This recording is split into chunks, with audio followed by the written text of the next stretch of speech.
Россияне отдают дань уважения героям Отечества, людям, которые самоотверженно защищали отчизну от врагов в разные годы и были отмечены высшими госзнаками отличия за выдающиеся заслуги. Гордится своими мужественными сынами и ингушская земля, взрастившая целую плеяду героев.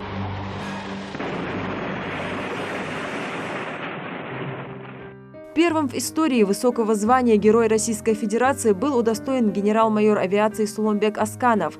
Он родился 8 января 1943 года в многодетной семье. Как и мечтал, поступил в Качинское высшее военное училище летчиков и окончил его на отлично.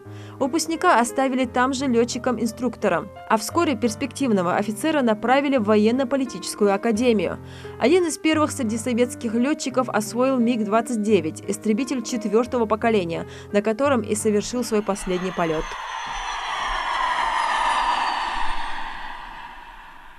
7 февраля 1992 года при выполнении тренировочного полета на самолете МиГ-29 в условиях плохой видимости летчик потерял пространственную ориентировку. Выйдя из облаков, Асканов увидел, что его самолет падает на поселок. По правилам, при падении летчик должен был немедленно катапультироваться. Но Сулумбек понимал, что если он это сделает, самолет упадет на чужие дома, унося чьи-то жизни. У него было всего 2,5 минуты на то, чтобы принять решение.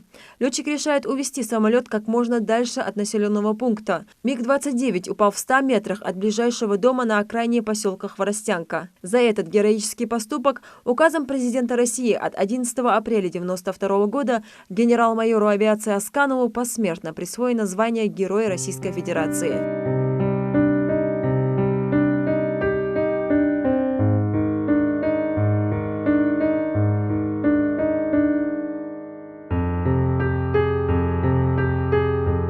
Висенгерей Танкиев, автор книги «МиГ» генерала Асканова, был близким другом героя, познакомились, будучи студентами. В течение 10 лет он собирал материал для книги, в которую вошли воспоминания близких и сослуживцев легендарного летчика, фотографии из личного архива Героя России. Я, естественно, спрашивал, а когда к тебе пришла эта мысль стать летчиком?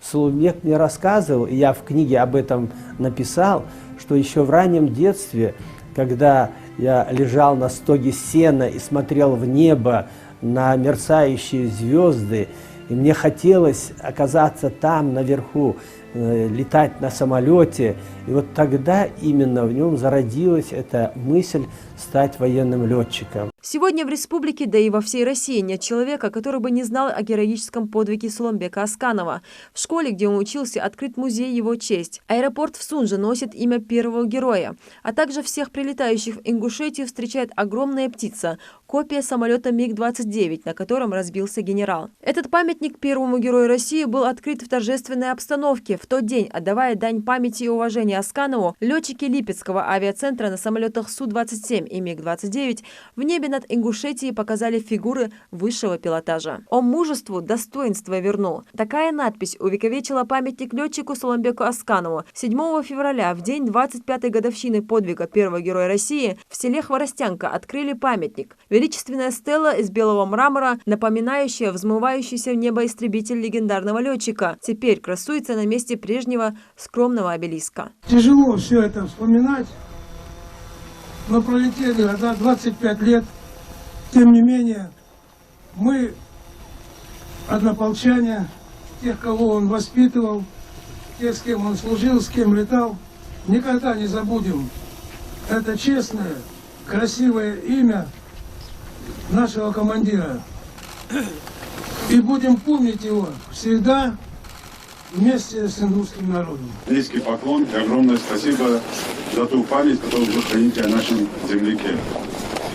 Да, Сулумбек и такие, как он, являются героями не только региона России, откуда они выросли, откуда они вышли. Они герои нашей огромной необъятной страны, многонационального народа. Это достояние всего народа России. Для народа герой не умер, а шагнул в бессмертие. МиГ генерала Асканова, в которой он проявил героизм и ценой своей спас десятки жизней, пример для каждого. Лейла Гайсанова, Новости 24.